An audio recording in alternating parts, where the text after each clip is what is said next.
this is the first witness that is testifying for the governor. And if he's the best witness, I think the governor is cooked because,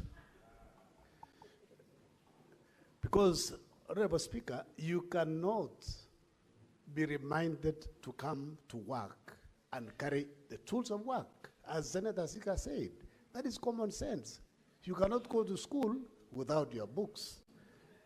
Honorable Speaker, and the MCA has confirmed himself that there was a laptop that was used to assist those who could not vote.